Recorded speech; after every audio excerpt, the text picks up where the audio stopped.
नीरा देवी अपने बेटे कुशल की शादी करके बहुत खुश थी।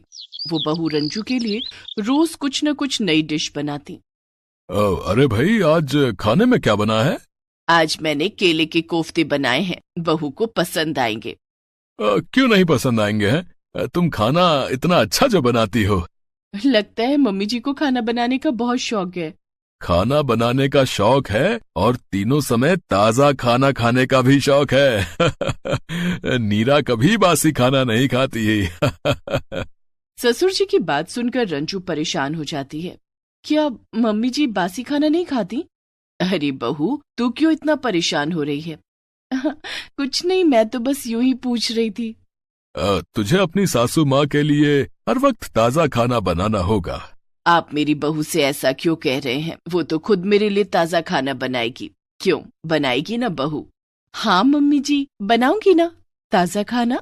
रंजू अब ये सोच सोच कर परेशान हो जाती है कि उसे रोज तीनों वक्त का खाना ताजा बनाना पड़ेगा, क्योंकि उसकी सास तो बासी खाना खाती नहीं है। एक दिन अरे रंजू, माँ अकेले रसोई में काम करती है, तुम माँ की मदद कर दिया करो। हाँ, क्यों नहीं। रंजू अब खाना बनाने में सास नीरा की मदद करने लगती है। धीरे धीरे रसोई का सारा काम रंजू के जिम्मे आ जाता है और तीनों वक्त का खाना रंजू को बनाना पड़ता है। मम्मी जी, आज खाने में क्या बनेगा? खाना? अभी तो सुबह का नाश्ता भी नहीं हुआ बहू, पहले नाश्ता बना ले। नाश्ते में आलू के पराठे बना ले और उसके साथ धनिया की चटनी बना लेना। दिन के खाने में चने की दाल, गोभी की सब्जी और चावल बना लेना। और रात के खाने में मटर पनीर और रोटी बना लेना। नीरा देवी ने दिन भर का मेन्यू सुना दिया। रंजू रसोई में जाती है। सारा दिन खाना बनाना पड़ेगा, ये सब मुझसे नहीं हो पाएगा। उस दिन तो रंजू को सब कुछ बनाना पड़ता है। सुबह आलू के पराठे और धनिया की चटनी, दोपहर में दाल चावल और सब्जी। रात का खाना बनाने के लिए रंजू जब रसोई में जाती है, दिन भर खाना बनाकर मैं थक गई हूँ, कल भी सुबह से यही सब करना होगा। एक काम करती हूँ, आटा ज्यादा गूंथ लेती हूँ और मटर पनीर की सब्जी भी ज्यादा बना लेती हूँ, कल काम आ जाएगा। रंजू यही करती है। वो ढेर सारा आटा गूंथ लेती है और सब्जी भी ज्यादा बना लेती है। रात को सभी खाना खाते हैं और बचा हुआ खाना रंजू फ्रिज में रख देती है।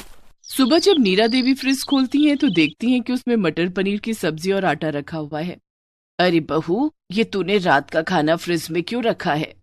क्या करती मम्मी जी, खाना बच गया था, उसे फेंक तो नहीं सकती थी ना। तो तूने इतना सारा खाना बनाया है क्यों? खाना उतना ही बनाती जो रात में ही खत्म हो जाता। कोई बात नहीं मम्मी जी, ये खाना हम आज खा लेंगे। लेकिन मैं बासी खाना नहीं खाती।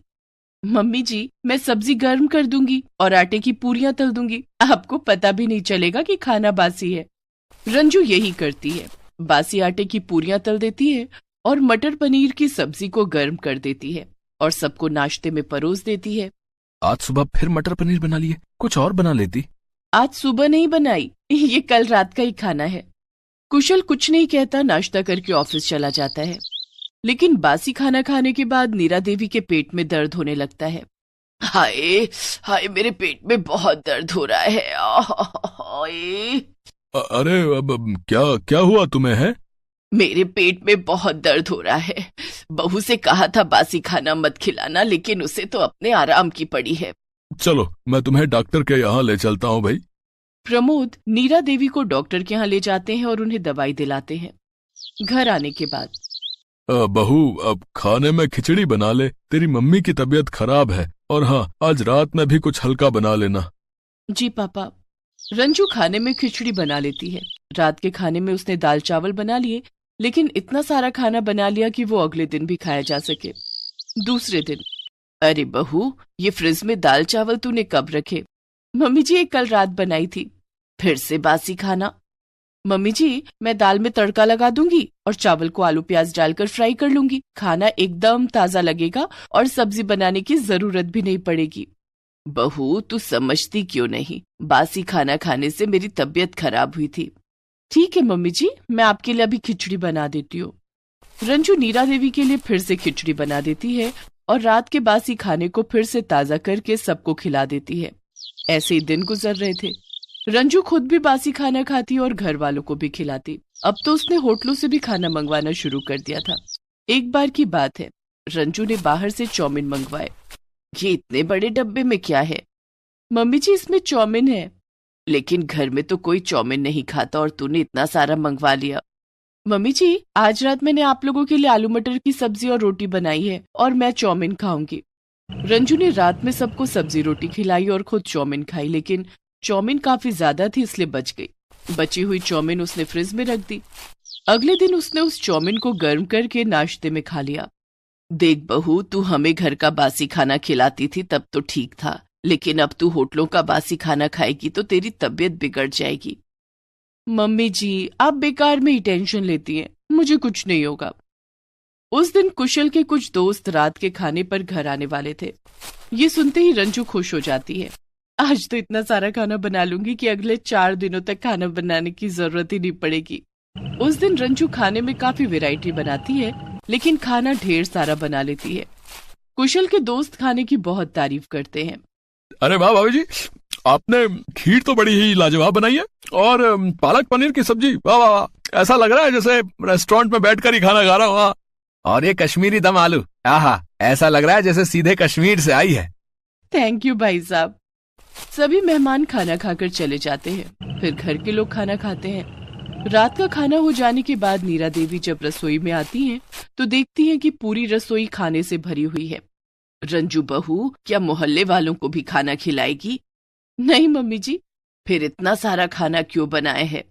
मम्मी जी, खाना बच गया। मुझे लगा था कि कुशल के सारे दोस्त आएंगे, लेकिन कम ही लोग आए।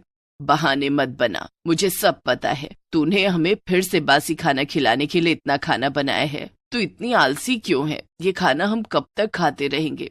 मम्मी जी, अच्छा ही है ना, आपको स्वादिष्ट खाना खाने को मिलेगा। आपने देखा नहीं, कुशल के दोस्त खाने की कितनी तारीफ कर रहे थे।